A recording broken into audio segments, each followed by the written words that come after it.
한국은 우리 태국뿐 아니라 다른 나라에서도 횡포를 일삼고 있어요. 교수님도 인도의 지식인으로서 학생들에게 이러한 한국의 만행을 알릴 필요가 있지 않을까요? 저도 한국의 이번 결정에 대해 깊은 유감을 느낍니다. 한국인들이 어찌 보면 서양 백인들보다 더하네요. 그렇게 충성스럽게 일한 노동자들에게 어쩜 이렇게 비인간적인 처사를 할까요? 여기 세계 각국의 명문대 교수들이 한국을 맹비난하고 나섰습니다. 특히 태국 교수가 목에 핏대를 세우며 한국을 비난하는 가운데 인도 교수가 합세한 모습인데요. 최근 인도와 태국의 한국이 저지른 일들을 비난하는 중 인도의 저명한 대학 교수가 자신의 동생이 삼성전자로부터 씻을 수 없는 모욕을 당했다며 한국 기업의 진실을 폭로하겠다고 합니다. 어떤 사연인지 바로 만나보겠습니다. 안녕하세요. 제 이름은 아누샤 샤르마입니다. 저는 인도의 명문대학인 자와할랄 네루 대학교의 교수로 국제관계학을 가르치고 있습니다. 평소엔 차분하고 객관적인 시각을 유지하려 노력하는 편인데 최근 일어난 사건으로 인해 제 감정이 많이 흔들리고 있어요.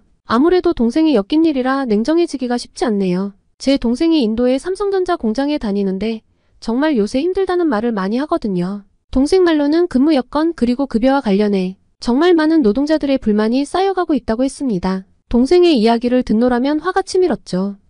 그렇게 돈이 많은 회사가 잘 사는 나라가 왜 이렇게 구는지 어이가 없을 뿐이었어요. 그래도 나름 제 감정을 잘 컨트롤해왔다고 생각했는데 문제는 한 화상회의에서부터 시작됐습니다. 태국의 저명한 출라롱콘 대학교의 수립교수를 포함해 다른 나라들의 교수들과 화상회의를 가질 일이 있었거든요. 처음엔 평범한 학술 교류라고 생각했죠. 하지만 대화가 진행될수록 분위기가 이상해지기 시작했어요. 수립교수가 갑자기 한국에 대해 맹비난을 퍼붓기 시작한 거예요. 한국은 우리 태국을 무시하고 있어요. 그들의 오만함이 도를 넘었습니다. 수립교수의 목소리에는 분노가 가득했죠. 게다가 최근 인도에서 일어난 삼성전자 공장 파업 사건 들으셨나요? 한국 기업들이 아시아 노동자들을 어떻게 대하는지 여실히 보여주는 사례죠. 이 말에 저는 한국이 인도에서 저지른 일들이 바로 떠올라 화가 치밀어 올랐어요. 제 동생을 생각하니 저도 모르게 입이 움직이더군요. 네, 잘 알고 있습니다. 제 동생이 바로 그 공장에서 일하고 있거든요. 삼성은 노동자들을 존중하지 않고 노동자들의 고충을 돌아보지 않고 있습니다. 기본적으로 한국 기업들이 우리를 무시하는 것이라고 밖에 생각이 안 드네요. 개구리 올챙이적 생각도 못하는 거죠. 중국과 일본에 뒤처지기만 한 한국이 감히 우리에게 말이에요. 수립 교수는 고개를 끄덕였습니다. 아주 동의하는 바입니다. 이건 정말 심각한 상황이에요. 저는 계속해서 말했어요. 지금 수천 명의 인도 노동자들이 거리로 나와 자신들의 요구를 전하고 있어요. 하지만 삼성은 꿈쩍도 하지 않고 있죠. 오히려 시위 주동자들을 해고하겠다고 협박하고 있어요. 실제로 해고당하는 지인들도 있다고요. 이게 말이 됩니까? 전혀 말이 안 되죠. 한국인들은 도를 넘는 실수를 많이 합니다. 수립 교수가 동의하며 말했어요. 한국 기업들은 우리의 노동력을 착취하면서 자국의 이익만을 추구하고 있어요. 우리는 이에 대해 목소리를 내야 합니다. 그의 말에 저 또한 더욱 격분했습니다. 맞아요, 교수님, 이건 정말 참을 수 없는 일이에요. 한국 기업들은 우리를 2등 시민 취급하고 있죠. 그들의 경제적 성공이 우리의 희생 위에 세워졌다는 걸 잊은 것 같아요. 이 대화를 통해 저는 한국 기업들, 나아가 한국에 대한 분노와 반감이 급격히 커지는 걸 느꼈어요. 그동안 무심코 넘겼던 일들이 새롭게 보이기 시작했죠. 한국 드라마에서 보이는 과도한 소비 문화, K-팝 아이돌들의 완벽주의 같은 모든 게 우리의 현실을 무시한 채 허영심만 부추기는 것처럼 느껴졌어요. 아니, 사실입니다. 우리가 무언가 해야 해요. 제가 말했습니다. 이대로 가만히 있을 순 없어요. 우리의 권리, 우리의 존엄성을 위해 싸워야 합니다. 회의 후 며칠 동안 이 생각들을 정리하면서 제 안에 한국에 대한 부정적인 감정이 자라나고 있다는 걸 느꼈습니다. 특히 한국 기업들의 행태가 마음에 들지 않았어요. 그들이 우리나라의 노동력을 착취하고 있다는 생각에 증오심이 피어났거든요. 이런 감정을 주체할 수 없어서 SNS와 유명 대학교 커뮤니티에 글을 올리기 시작했습니다. 한국 기업들의 횡포를 더 이상 참을 수 없습니다. 그들은 우리의 문화와 노동력을 존중해야 해요. 한국인들은 이를 철저히 무시하며 우리를 배척하고 있어요. 이런 식의 글들이었죠. 처음엔 조심스럽게 시작했는데 점점 더 강한 어조로 바뀌어 갔어요. 제 글에 역시 많은 사람들이 공감했습니다. 댓글과 공유가 늘어나면서 글의 영향력이 커져가는 걸 느꼈어요. 한국에 대한 욕들을 보며 동생 디비아의 얼굴을 떠올렸습니다. 피곤해 지친 동생의 모습을 생각하면 다시 분노가 치밀어 올랐죠. 그리고 점점 더 많은 사람들이 제 의견에 동조하기 시작했습니다. 하지만 가끔 밤에 혼자 있을 때면 불안한 마음이 들었습니다. 내가 너무 감정적으로 대응하고 있는 건 아닐까? 이성적인 판단을 내리고 있는 걸까? 하지만 그때마다 한국이 태국에게 한 짓과 삼성에게 착취당한 디비아의 모습을 떠올리며 마음을 다잡았어요. 이제 제 주변 사람들도 달라지기 시작했습니다. 동료 교수들은 제 강의실을 지나갈 때마다 의미심장한 눈빛을 보냈고 학생들은 제 수업 시간에 한국 관련 질문들을 쏟아냈어요. 제가 만들어낸 이 소용돌이 속에서 저는 점점 더 깊이 빠져들고 있었습니다. 그리고 그때 예상치 못한 일이 일어났어요. 미국 브라운 대학교의 에밀리 톰슨 교수님으로부터 화상 컨퍼런스 요청을 받은 거죠. 정말 뜻밖이었습니다. 국제경제학의 권위자인 그분과 대화를 나누게 된다는 사실에 설렜어요. 과연 어떤 이야기를 나누게 될지 저는 조금 긴장된 마음으로 미팅을 기다렸습니다. 화상회의가 시작되고 에밀리 교수님은 의외의 말을 꺼냈어요. 아누샤 교수님, 최근 인도에서 일어나고 있는 한국 기업들에 대한 반대 운동에 대해 어떻게 생각하세요? 교수님이 제 글을 본 게 확실했습니다. 저는 망설임 없이 대답했죠. 당연한 일이라고 봅니다. 한국 기업들은 인도 노동자들의 권리를 무시하고 있어요. 이건 정당한 항의라고 생각해요. 그러자 에밀리 교수님은 고개를 살짝 기울이며 말했어요. 흥미로운 관점이네요. 하지만 제가 본 자료들은 조금 다른 이야기를 하고 있어요. 삼성을 비롯한 한국 기업들이 인도 경제에 상당한 기여를 하고 있다는 거죠. 저는 놀라움을 감추지 못했어요. 무슨 말씀이세요? 그들은 우리를 착취하고 있어요. 에밀리 교수님은 차분히 설명을 이어갔습니다. 물론 모든 기업에는 개선의 여지가 있죠. 하지만 한국 기업들이 제공하는 일자리, 기술 이전 그리고 경제적 파급 효과를 고려해야 해요. 미국 기업들도 한국의 이런 점을 높이 평가하고 있어요. 예상 밖의 말들에 저는 혼란스러웠어요. 제가 알고 있던 것과는 너무나 다른 이야기였거든요. 하지만 노동자들의 처우는요? 그들의 요구사항은요? 에밀리 교수님은 부드럽게 미소 지었어요. 그 부분도 중요하죠. 하지만 우리는 전체적인 그림을 봐야 해요. 한국 기업들이 제공하는 임금은 대부분 인도 평균보다 높아요. 그리고 그들의 기술과 경영 방식은 인도 기업들에게도 좋은 모델이 되고 있죠. 에밀리 교수님은 계속해서 말을 이어갔습니다. 아누샤 교수님, 한국의 경제발전 모델은 전 세계적으로 주목받고 있어요. 특히 미국에서는 한국의 빠른 산업화와 기술 혁신을 높이 평가하고 있죠. 삼성, 현대, LG 같은 기업들은 이제 글로벌 리더로 인정받고 있어요. 그리고 구체적인 수치를 언급하기 시작했어요. 예를 들어 삼성전자는 지난해 글로벌 스마트폰 시장에서 21%의 점유율을 기록했어요. 이는 애플을 제치고 1위를 차지한 거죠. 애플이 어떤 기업인지 아시죠? 현대자동차는 미국 시장에서 품질 만족도 1위를 차지했고 LG전자는 프리미엄 가전 시장에서 급속도로 성장하고 있어요. 에밀리 교수님은 잠시 숨을 고르더니 계속했어요. 더 놀라운 건 한국의 R&D 투자예요. GDP 대비 연구개발 투자 비중이 4.8%로 세계 1위를 기록하고 있어요. 이는 미국의 3.1%보다도 훨씬 높은 수치죠. 이런 투자가 한국 기업들의 혁신을 이끌어내고 있는 거예요. 게다가 한국의 교육열도 대단해요. OECD 국가 중 대학 진학률이 70%로 최상위권이에요. 이런 높은 교육 수준이 한국의 기술 혁신과 경제 성장을 뒷받침하고 있죠. 저는 여전히 의구심이 들었어요. 그건 한국만의 결과죠. 그런 말씀을 갑자기 왜 하시는 거죠? 그리고 그게 인도 노동자들의 권리를 무시해도 된다는 뜻은 아니잖아요? 에밀리 교수님은 고개를 끄덕였어요. 물론이죠. 노동 문제는 중요해요. 하지만 삼성전자 인도 법인의 경우 현지 직원의 평균 연봉이 인도 제조업 평균의 1.9배에 달한다고 해요. 또한 다양한 복지 프로그램과 교육 기회를 제공하고 있죠. 우리는 균형 잡힌 시각으로 봐야 해요. 한국 기업들이 인도에 투자하면서 얼마나 많은 일자리를 창출했는지 또 현지 협력업체들에게 어떤 기회를 제공했는지 반드시 생각해봐야 합니다. 삼성전자는 노이다 공장에 약 7억 달러를 투자해 세계 최대의 모바일 폰 생산 시설을 건설했어요. 이 공장 하나만으로 1만 5천 개의 직접 일자리가 창출됐죠. 현대자동차도 첸나이 공장에 10억 달러 이상을 투자해 연간 70만 대의 생산 능력을 갖추고 있어요. 이건 단순한 착취가 아니라 상호 이익을 위한 협력이라고요. 그녀의 말에 저는 잠시 할 말을 잃었어요. 사실 저는 한국 기업들의 영향력을 새롭게 인식하게 됐죠. 하지만 여전히 노동자들의 권리 문제가 마음에 걸렸습니다. 이런 제 생각을 읽기라도 한 듯 에밀리 교수님은 말을 이어갔어요. 한국의 경제발전 과정을 보면 그들도 우리와 비슷한 단계를 거쳤어요. 노사 갈등, 임금 문제 등을 겪으면서 발전해왔죠. 지금 인도가 겪고 있는 과정도 그 연장선상에 있다고 볼 수 있어요. 하지만 그들은 우리 문화를 존중하지 않아요. 저는 떨리는 목소리를 누르며 반박했어요. K-팝, K-드라마 같은 한국 문화들이 우리 전통 문화를 위협하고 있어요. 에밀리 교수님은 미소 지었어요. 문화적 교류는 양방향이에요. 한국 문화가 인도에 영향을 미치는 만큼 인도 문화도 한국에 영향을 미치고 있어요. 요가, 카레, 발리우드 영화 등이 한국에서 인기를 끌고 있다는 걸 아시나요? 이런 문화적 교류는 오히려 양국 관계를 더욱 풍요롭게 만들어주죠. 저는 깊은 생각에 빠졌어요.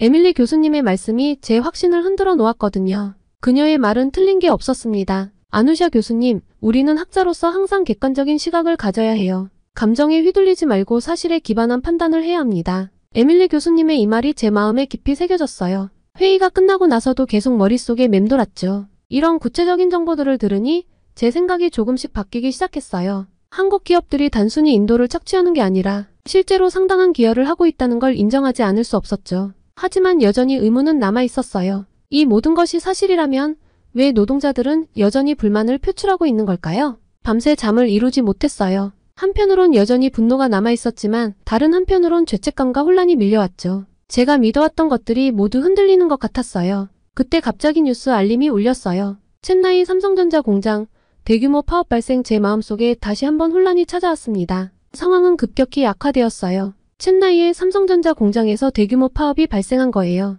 뉴스를 통해 전해지는 영상은 충격적이었죠. 수천 명의 노동자들이 거리로 쏟아져 나와 구호를 외치고 있었습니다. 우리의 권리를 보장하라.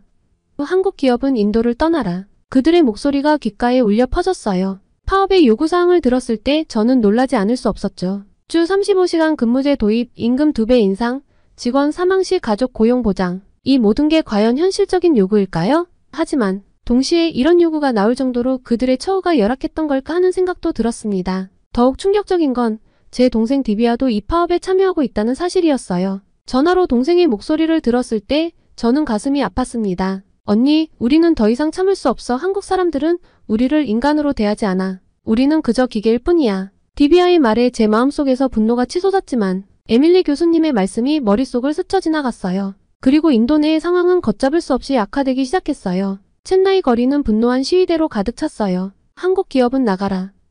우리의 존엄성을 돌려달라. 는 구호가 하늘을 찔렀죠. 과격 시위대는 한국 국기를 찢어 불태우고 있었어요. 그들의 눈에서는 증오의 불꽃이 타오르고 있었죠. 한 무리의 젊은이들이 삼성 매장으로 달려갔습니다. 그들은 돌을 던지고 유리창을 부수기 시작했어요. 이게 우리의 대답이다. 라고 외치면서요. 현대자동차 대리점 앞에서는 더 충격적인 광경이 펼쳐졌습니다. 시위대가 전시된 차량을 뒤집어 엎고 있었죠. 한국 차는 필요 없다. 우리 차를 만들자. 라는 외침과 함께 말이에요. 그들은 망치로 차를 부수고 그 잔해를 거리에 흩뿌렸어요. LG전자 제품 매장은 이미 약탈의 흔적이 역력했어요. 깨진 TV와 냉장고들이 거리에 나뒹굴고 있었죠. 일부 시위대는 그것들을 망치로 부수고 있었어요. 이게 우리의 임금이다. 라고 외치면서 말이에요. 한 무리의 시위대가 한국 식당을 습격하는 장면은 정말 끔찍했습니다. 그들은 음식을 바닥에 내던지고 가구를 부수고 있었어요. 한국 음식은 독이다. 우리의 문화를 지키자. 라고 외치면서요. 한국인 주방장이 겁에 질린 채 뒷문으로 도망치는 모습이 보였습니다. 대학가에서는 학생들이 한국어 교재를 불태우고 있었어요. 우리는 한국어가 필요 없다. 우리의 언어로 충분하다. 라고 외치면서 말이에요. 한국어 강좌를 담당하던 교수님이 울면서 그들을 말리려 했지만 소용없었죠. 언론은 연일 한국 기업의 비인간적인 노동 착취를 비난하는 기사를 쏟아냈습니다. TV, 신문, 인터넷 어디를 봐도 한국을 비난하는 목소리뿐이었죠. 저는 이 모든 상황을 지켜보며 점점 더 혼란스러워졌어요. 한국 기업, 인도 노동자 인권 유린, 삼성전자 노조 활동 방해 의혹, 현대차 열악한 노동 환경 은폐. 이런 헤드라인들이 연일 쏟아져 나왔습니다. 제 주변 사람들의 반응도 극단적으로 변해갔어요. 대학 동료들은 한국 관련 강의를 보이콧하자고 제안했고 학생들은 한국 제품 불매 운동을 시작했죠. 심지어 제 부모님마저 한국 사람들은 우리를 존중하지 않는다며 분노하셨습니다. TV에서는 연일반한 감정을 부추기는 뉴스가 나왔어요. 한국의 경제 침략, 제2의 식민지배 이런 자극적인 표현들이 난무했죠. 심지어 일부 정치인들은 한국 기업 퇴출을 주장하기 시작했습니다. 그때 디비아에게서 전화가 왔어요. 언니, 큰일 났어. 회사에서 파업 주동자들을 해고하겠다고 협박하고 있어. 어떡하지? 디비아의 떨리는 목소리를 들으며 저는 깊은 한숨을 내쉬었어요. 이제 와서 무엇을 어떻게 해야 할지 모르겠더라고요. 밤새 잠을 이루지 못했어요. TV에서는 계속해서 시위 소식이 전해졌고 제 SNS는 댓글 알림으로 불이 들어왔죠. 교수님, 우리가 승리할 거예요. 한국을 몰아내야 합니다. 인도의 자존심을 지킵니다. 이런 댓글들을 보며 제 마음속에서는 죄책감이 뒤엉켜 싸웠고 저는 결심했어요. 직접 첸나이로 가서 상황을 파악해야겠다고요. 다음날 첸나이에 도착한 저는 즉시 삼성전자 공장으로 향했습니다. 거리는 여전히 시위대로 가득했지만 이상하게도 공장 주변은 조용했죠. 경비원의 안내를 받아 공장 안으로 들어가자 예상과는 전혀 다른 광경이 펼쳐졌어요. 깨끗하고 정돈된 작업장, 최첨단 설비들이 눈앞에 펼쳐졌습니다. 그리고 무엇보다 놀라웠던 건 직원들의 표정이었어요. 그들은 생각보다 훨씬 편안해 보였죠. 이게 어떻게 된 일이죠? 저는 공장장에게 물었습니다. 그는 미소를 지으며 대답했어요. 교수님, 우리가 어떻게 일하는지 직접 보셨으면 좋겠습니다. 삼성은 인도 직원들의 복지를 최우선으로 생각하고 있어요. 그의 안내를 받아 공장을 둘러보면서 저는 점점 더 혼란스러워졌습니다. 직원 휴게실은 넓고 쾌적했고 구내식당의 음식 품질도 훌륭해 보였죠. 심지어 직원들을 위한 의료시설까지 있었고요. 저희는 인도 평균보다 70% 높은 임금을 지급하고 있습니다. 공장장의 말에 저는 놀라지 않을 수 없었어요. 게다가 작년부터는 주 40시간 근무제를 시행하고 있죠. 물론 초과 근무 수당은 정상의 2배로 지급하고 있고요. 이 말을 듣는 순간 제 머릿속이 복잡해졌습니다. 이게 정말 사실일까요? 그렇다면 왜 노동자들은 파업을 했죠? 하지만 파업은요? 노동자들의 불만은 어디서 온 걸까요?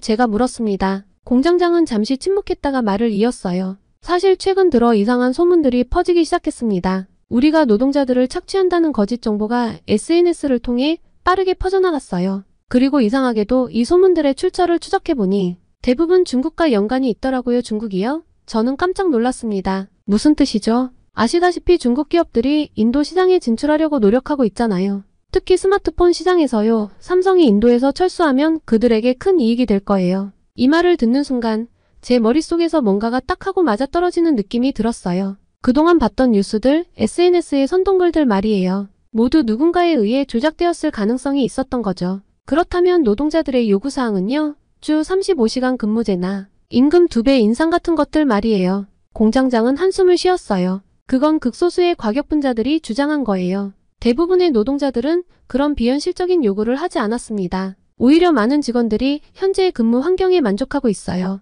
저는 점점 더 혼란스러워졌습니다. 제가 그동안 믿어왔던 것들이 모두 거짓일 수 있다는 생각에 머리가 어지러웠죠. 그럼 한국 기업들이 인도 경제에 미치는 영향은 어떤가요?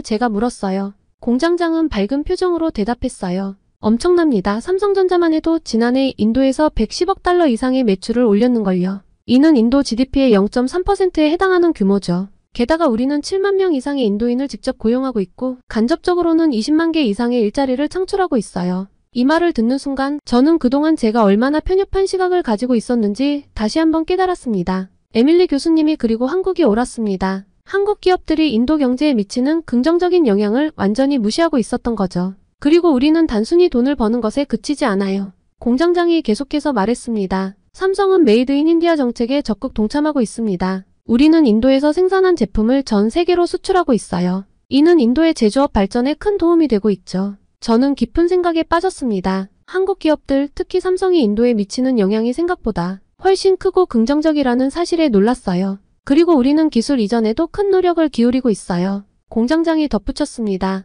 매년 수천 명의 인도 엔지니어들을 한국으로 보내 교육을 시키고 있죠. 이들이 배운 첨단 기술은 결국 인도의 기술 발전에 큰 도움이 될 거예요. 이 말을 듣는 순간 저는 한국과 인도의 관계를 새롭게 바라보게 되었습니다. 단순한 경제적 이해관계를 넘어 양국이 서로 발전할 수 있는 윈마이너스인 관계라는 걸 깨달았죠. 하지만 여전히 의문이 남아 있었어요. 그렇다면 왜 이런 사실들이 제대로 알려지지 않은 걸까요? 공장장은 잠시 생각하더니 대답했습니다. 아마도 우리의 소통이 부족했던 것 같아요. 그리고 아까 말씀드린 것처럼 의도적으로 잘못된 정보를 퍼뜨리는 세력도 있었고요. 그의 말에 저는 고개를 끄덕였어요. 제가 그동안 얼마나 편향된 정보에 휘둘렸는지 깨달았거든요. 교수님, 우리는 인도를 단순한 시장이나 생산기지로 보지 않아요. 공장장이 진지한 표정으로 말했죠. 인도는 우리의 중요한 파트너예요. 우리는 함께 성장하고 발전하기를 원합니다. 이 말을 듣는 순간 제 마음속에서 무언가가 변하는 것을 느꼈습니다. 그동안의 분노와 불신이 점차 사라지고 새로운 이해와 존중의 감정이 자리 잡기 시작했어요. 공장을 나오면서 저는 디비아에게 전화를 걸었습니다. 디비아, 내가 직접 공장에 다녀왔어. 우리가 알고 있던 것과는 많이 다른 것 같아. 디비아는 잠시 침묵하더니 말했어요. 사실 언니, 나도 최근에 이상한 점을 느꼈어. 누군가가 의도적으로 우리를 선동하고 있는 것 같아. 이 말을 듣고 저는 깜짝 놀랐습니다. 무슨 뜻이야? 파업을 주도하는 사람들 중에 낯선 얼굴들이 많아졌어. 그리고 그들이 퍼뜨리는 소문들도 점점 더 과장되고 있어. 저는 깊은 한숨을 내쉬었어요. 이제야 모든 것이 이해가 되기 시작했죠. 우리는 모두 누군가의 계략에 노란한 것일지도 모른다는 생각이 들었습니다. 디비아, 우리가 잘못 알고 있던 게 많은 것 같아. 한국 기업들, 특히 삼성이 우리 경제에 미치는 영향이 생각보다 훨씬 더 긍정적이야. 제 말에 디비아도 동의했어요. 맞아, 언니, 나도 최근에 그런 생각을 하고 있었어. 우리가 너무 성급하게 판단한 것 같아. 이제 저는 무엇을 해야 할지 알았습니다. 진실을 알려야 했죠. 하지만 그게 쉽지 않을 거라는 것도 잘 알고 있었어요. 이미 퍼진 오해와 분노를 어떻게 잠재울 수 있을까요? 그리고 배후에 있는 중국의 영향력은 어떻게 대처해야 할까요? 이 모든 생각들이 제 머릿속을 스쳐 지나갔습니다. 하지만 한 가지는 확실했어요. 이제 더 이상 침묵할 수 없다는 것. 진실을 알리는 것이 제 책임이라는 걸 깨달았습니다. 그래야만 한국과 인도 사이의 오해를 풀고 양국이 함께 발전할 수 있는 길을 열 수 있을 테니까요. 첸나이에서 돌아온 후 저는 마음속에서 일어나는 혼란을 진정시키려 노력했습니다. 진실을 알게 된 이상 이를 다른 사람들에게도 알려야 한다는 강한 사명감이 들었죠. 하지만 동시에 두려움도 컸어요. 제가 그동안 주장해온 것과는 정반대의 이야기를 하게 될 테니까요. 떨리는 손으로 SNS에 글을 올렸어요. 여러분, 제가 그동안 잘못 알고 있었습니다. 한국 기업들, 특히 삼성전자가 우리 인도 경제에 미치는 영향은 생각보다 훨씬 긍정적입니다. 글을 올리자마자 역시나 댓글이 폭주했죠. 교수님이 배신자가 되셨군요. 한국 기업에 매수당한 거 아니에요? 당신을 믿었는데 실망입니다. 이런 반응들을 보며 가슴이 아팠지만 진실을 알리는 것이 제 의무라고 생각했어요. 대학에서도 상황은 마찬가지였습니다. 동료 교수들은 저를 의아한 눈으로 바라봤고 일부 학생들은 노골적으로 적대감을 드러냈죠. 아누샤, 당신이 왜 갑자기 한국 편을 드는 거요? 한 동료가 물었을 때 저는 깊은 한숨을 내쉬었어요. 진실은 우리가 생각했던 것과 달라요. 한국 기업들이 인도 경제에 미치는 긍정적인 영향을 무시할 수 없어요. 제 말에 대부분이 고개를 저었지만 저는 포기하지 않았습니다. 밤늦게까지 자료를 찾아보며 논문을 썼어요. 한국-인도 경제협력의 실체라는 제목의 이 논문에서 저는 한국 기업들의 투자 규모, 일자리 창출 효과, 기술 이전 등을 상세히 다뤘죠. 삼성전자가 7만 명 이상의 인도인을 직접 고용하고 있다는 사실, 현대자동차의 첸나이 공장이 지역 경제에 미치는 영향 등을 구체적인 수치와 함께 제시했어요. 하지만 이 논문을 발표하는 과정은 험난했습니다. 학회에서 발표할 때 한 교수가 저를 향해 소리쳤죠. 당신은 한국 기업들의 대변인이 된 겁니까? 그 순간 저는 눈물을 참으며 대답했어요. 아닙니다. 저는 단지 진실을 말하고 있을 뿐입니다. 미디어의 관심도 뜨거웠습니다. 일부 언론은 저를 매국노로 낙인 찍었고 다른 언론들은 제 주장에 관심을 보이기 시작했죠. TV 토론에 나갔을 때 진행자가 물었어요. 한국 기업들이 정말 인도에 도움이 된다고 생각하십니까? 저는 떨리는 목소리로 대답했습니다. 네, 그렇습니다. 한국의 투자는 우리 GDP의 상당 부분을 차지하고 있어요. 그들의 기술이 우리 산업을 발전시키고 있고 수많은 일자리를 만들어내고 있습니다. 이런 발언들로 인해 저를 향한 위협은 더욱 심해졌어요. 익명의 협박 전화가 오기 시작했고 심지어 제 연구실 문에 매국노라는 낙서가 새겨지기도 했죠. 밤에 혼자 걸어갈 때면 누군가 뒤따라오는 것 같아 두려웠어요. 하지만 동시에 조금씩 변화의 조짐도 보였습니다. 몇몇 학생들이 조용히 저를 찾아와 말했어요. 교수님, 저희가 직접 조사해봤는데 교수님 말씀이 맞는 것 같아요. 이런 반응들이 저에게 힘이 되었어요. 그럼에도 불구하고 상황은 여전히 힘들긴 했습니다. 매일 밤 제가 하는 일이 과연 옳은 것인지 고민했죠. 때로는 모든 것을 포기하고 싶다는 생각도 들었어요. 하지만 그때마다 첸나이에서 본 광경들 그리고 진실을 알려야 한다는 사명감이 저를 다시 일으켜 세웠습니다. 이 모든 혼란 속에서 저는 계속해서 진실을 알리기 위해 노력했어요. 한국과 인도가 서로를 이해하고 존중하며 함께 발전해 나갈 수 있다고 믿기 때문이에요. 비록 지금은 힘들지만 언젠가는 모두가 이 사실을 깨닫게 될 거라고 믿습니다. 사실 첸나이에서의 경험과 그 후의 노력에도 불구하고 우리의 상황은 여전히 긴장 상태에 있습니다. 삼성전자 공장의 파업은 계속되고 있고 노사 간 협상은 난항을 겪고 있어요. 매일 아침 뉴스를 볼 때마다 가슴이 답답해집니다. 우리는 한국 기업들의 투자가 인도 경제에 중요하다는 것을 알고 있습니다. 하지만 동시에 우리 노동자들의 권리도 보호해야 합니다. 이런 말을 들을 때마다 저도 어떤 입장을 취해야 할지 혼란스럽습니다. 그리고 한국 기업들은 인도 시장에서의 불확실성이 커짐에 따라 신규 투자를 보류하거나 심지어 철수를 고려하고 있다는 소문이 돌고 있어요. 삼성전자의 한 임원은 비공식적인 자리에서 이렇게 말했다고 합니다.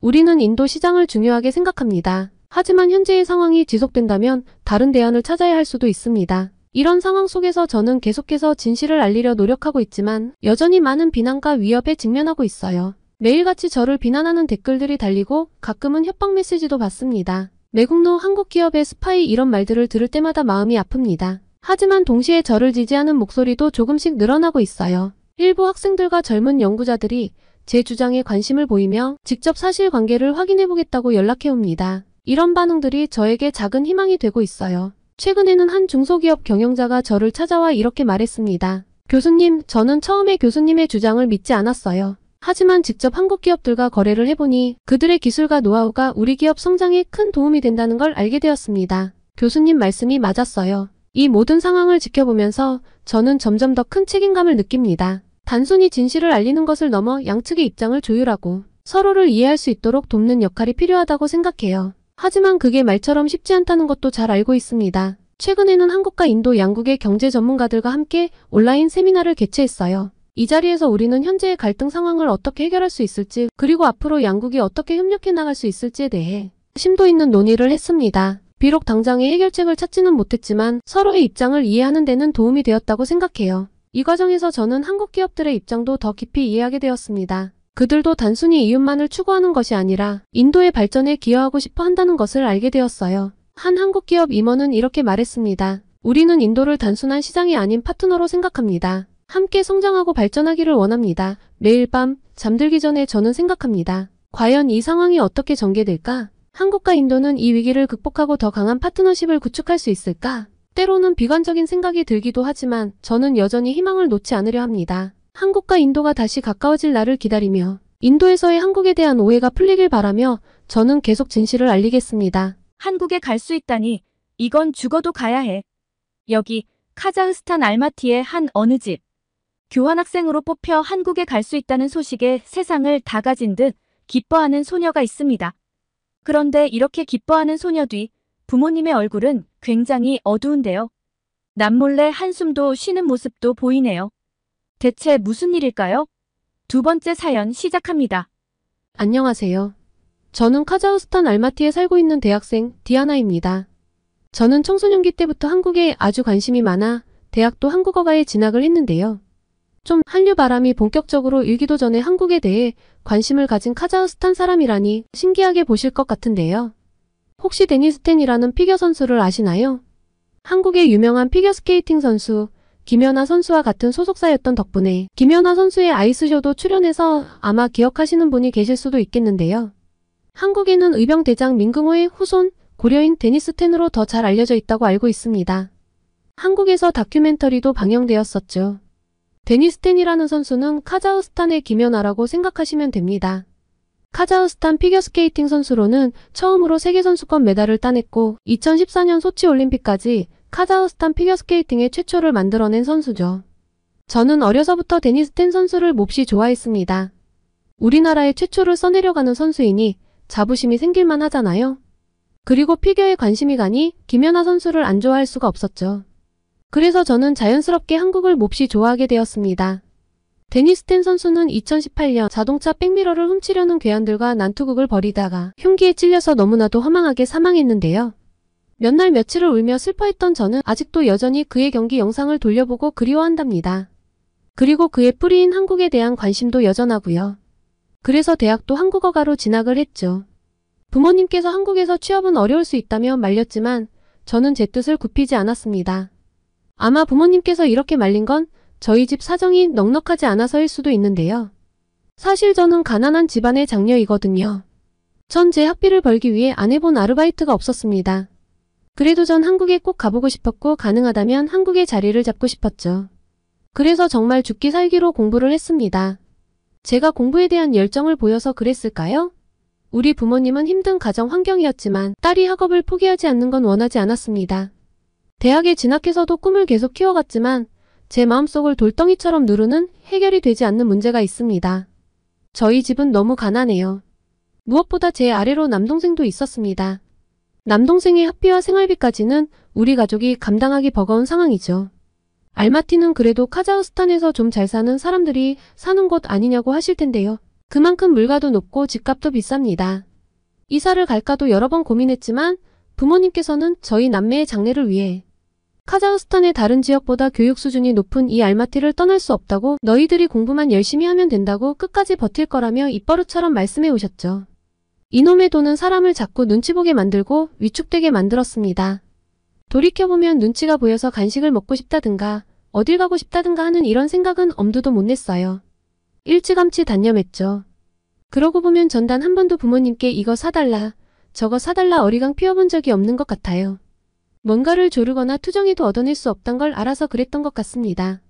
하지만 부모님과 조부모님은 그런 저를 보면서 장녀라서 착하다고 칭찬 일색이었죠. 성인이 된 지금 생각해보면 그게 마냥 듣기 좋은 말은 아닌 것 같아요. 저는 오히려 그런 말들 때문에 착한 아이 콤플렉스에 시달렸다고 생각합니다. 장녀라는 부담감에 내가 꼭 뭔가 해내야 한다는 압박감을 많이 받았거든요. 그게 지금의 악바리 근성을 갖추게 해서 제가 공부를 잘하게 되긴 한 것 같지만요. 어쨌든 전 머리와 몸이 어느 정도 자란 후에는 제가 공부도 잘해야 하지만 집안 살림의 보탬이 되어야만 한다는 사실을 누가 말해주지 않아도 깨달았습니다. 그래서 전 안 해본 아르바이트가 없어요. 거의 24시간을 쪼개어가면서 바쁘게 악으로 살았던 것 같습니다. 왜 그렇게 죽기 살기로 살았냐고요? 공부를 잘하면 이 가난에서 벗어날 수 있을 거라고 생각했거든요. 제가 했던 아르바이트 중 식당 서빙도 있었는데요. 카자흐스탄이 유명한 관광지는 아니지만 가끔 여행으로 이 먼 나라까지 오는 관광객들을 만날 때가 있었습니다. 그때 한국 사람들을 많이 만나진 않았지만 하나같이 정말 친절했어요. 그들은 제가 일하는 모습을 보며 힘들지 않냐고 격려도 해주고 이상한 눈빛도 보내지 않았죠. 딸 같다며 꼭 공부 열심히 해서 성공하라는 덕담도 아끼지 않았습니다. 다들 친절해서 그때 역시 한국인들은 다 착하구나 하고 생각했던 기억이 납니다. 가끔은 한국인인 줄 알았는데 알고 보니 중국인이어서 당황했던 적도 있습니다. 독학으로 익힌 한국어로 말을 붙이면 불쾌해하더군요. 웃기죠? 그래도 전 이렇게 아르바이트를 하며 공부를 했어도 장학금을 놓친 적이 없습니다. 대학생이 되어 저의 학창시절을 되돌아보니 정말 제게 있어서 선택과 집중은 사치였다는 생각이 듭니다. 아르바이트도 공부도 말이에요. 책을 보기 위해 고개를 숙일 때마다 코피가 흘렀습니다. 가끔은 이런 삶이 진절머리가 날 때도 있고 과연 내가 공부를 해서 가난을 벗어날 수 있을까 하는 생각도 들어 불안이 밀려오기도 했지만 그렇다고 부모님을 원망하지는 않아요. 무리를 해서라도 학업을 끝까지 이어가겠다는 제 생각을 지지해 주셨으니까요. 부모님이 지지해주지 않았다면 아마 제 주변의 다른 여자애들처럼 책에 손도 못 대어보고 공장에 다녔을걸요? 그래도 대학에 입학하고 나서 할 수 있는 아르바이트의 종류도 많아지고 또 급여도 높아지면서 어느 정도 숨통이 트였습니다. 그래서 한국으로의 교환학생도 신청을 했던 건데요. 제가 미처 생각하지 못했던 문제가 있었습니다. 전 제가 장학금을 받아왔기 때문에 한국행을 위해 그다지 많은 비용이 필요하지는 않다고 생각했는데 문제는 비행기 표와 생활비였습니다. 돈 이야기를 듣자 처음으로 부모님이 제 앞에서 곤란한 표정을 보이시더라고요. 제가 잘 때 조그맣게 한숨을 쉬며 고민하는 부모님 목소리에 눈물을 얼마나 흘렸나 몰라요. 전 제가 장녀이기도 하고 철이 일찍 들었던 만큼 집안 사정에 대해서는 잘 알고 있었어요. 그리고 큰 돈을 당장 구할 곳도 없다는 사실을 누구보다 잘 알고 있죠. 이렇게까지 지원해주신 것만으로도 감사하니 부모님을 원망할 순 없지만 돈 때문에 이번 기회를 포기한다면 평생 한국에 가볼 수도 없어. 제가 꿈꿔온 삶이 멀어질 것만 같았습니다. 저는 한국이 너무 간절했고 한국에 가야만 했어요. 우리 가족을 위해 배려하는 것도 필요하다고 생각했지만 저는 이번만큼은 포기하기가 어려웠죠.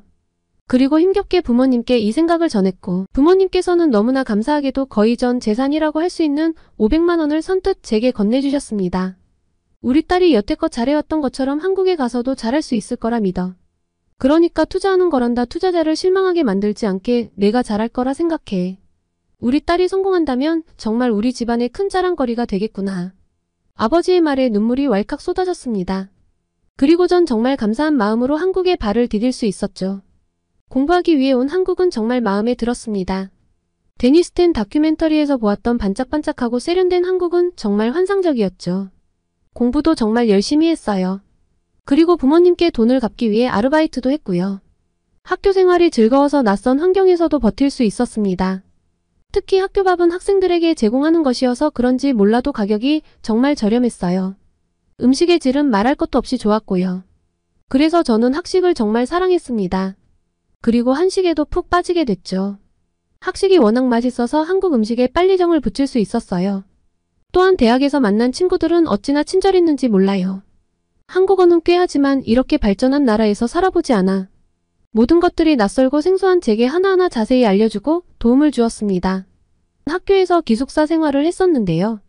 기숙사는 학교에서 무료로 제공해줬습니다. 가진 돈이 없다 보니 기숙사 비용까지 내려면 제가 밥을 굶어야 할 수도 있었는데 다행히 학교 지원을 받을 수 있었죠. 솔직히 룸메이트를 잘못 만날까봐 걱정이 이만저만이 아니었는데 정말 다행히 잘 만났어요. 함께 방을 쓰는 친구는 제가 외국인이라 꺼릴 수도 있었는데 전혀 그렇지 않았죠. K-팝에 관심이 있냐며 오히려 먼저 다가와 주었거든요. 전 그 친구 덕분에 이젠 아이돌 팬이 돼버렸답니다. 방탄소년단의 팬이에요. 친구 덕분에 멋진 사진들도 많이 얻을 수 있었고 함께 매일 방에서 방탄소년단 얘기를 하면서 행복한 하루들을 보냈어요. 그리고 정말 좋았던 건 한국에서는 공부하면서도 돈을 벌어 고향으로 보낼 수 있었습니다. 카자흐스탄에서 일했을 때보다 많은 돈을 벌 수 있었어요. 한국에서의 아르바이트 급여는 카자흐스탄 직장인 월급보다 높았거든요. 전 삼겹살집에서 아르바이트를 했었는데요.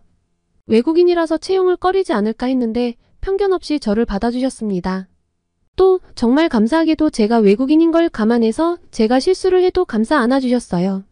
그리고 감사하게도 우리 딸 나이인데 기특하다며 보너스를 챙겨주실 때도 있었어요. 가게 장사가 잘 될 때는 덕분에 이렇게 돈을 번다며 오늘 고생했다고 주시곤 했죠. 다음 날이 쉬는 날이면 쉴 때 밥 챙겨 먹고 있냐고 안부 연락을 주시기도 했어요. 지금은 그만두었지만 아무리 생각해도 그 사장님께 받았던 것들은 잊을 수가 없습니다. 절 정말 자식처럼 잘 챙겨주셨었거든요. 끼니도 거르지 않도록 챙겨주셨고 때로는 정말 부모 자식 관계처럼 시시콜콜한 일상 이야기도 주고받고는 했죠. 가끔 부모님이 보고 싶을 때가 있었는데 그때 사장님께 많이 의지했었어요. 정말 다행스럽게도 현재 그 가게는 대박이 나서 줄을 서지 않고는 먹을 수가 없답니다. 착한 사람은 승리한다는 말은 정말인 것 같아요. 너무 다행이고 앞으로도 더 대박 났으면 좋겠어요.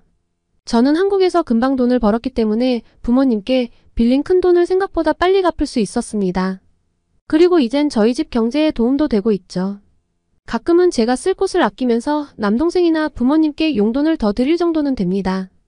덕분에 부모님은 많은 도움이 된다고 했어요. 저는 가끔 남동생 학비도 부담할 때가 있었는데요. 남동생도 공부를 곧잘하니 보람차고 뿌듯한 순간이 많았습니다. 그리고 이젠 한국을 떠나고 싶지 않다는 생각으로 가득한데요. 제가 공부를 열심히 하며 장학금을 유지하고 아르바이트를 열심히 하면 계속 한국에서 남아다른 기회를 얻을 수 있다는 사실을 알았거든요. 제가 잘하는 러시아어 한국어 능력을 활용해 한국에서 정말 중요한 사람으로 자리 잡고 싶어요. 한국은 제게 있어서 꿈을 이루어줄 수 있는 환상의 나라거든요. 그래서 앞으로도 저는 더 열심히 공부하고 무슨 일이든 긍정적인 생각으로 헤쳐나갈 생각입니다. 제가 꾸려나갈 한국에서의 삶을 많은 분들이 응원해 주시면 더 힘이 날 것 같습니다. 많은 응원 부탁드려요. 오늘의 사연 재미있게 들으셨나요? 오늘의 사연이 마음에 드셨다면 구독과 좋아요를 눌러주세요. 여러분의 구독과 좋아요는 계속해서 좋은 사연을 소개할 수 있는 힘이 됩니다. 이상 감동저장소였습니다.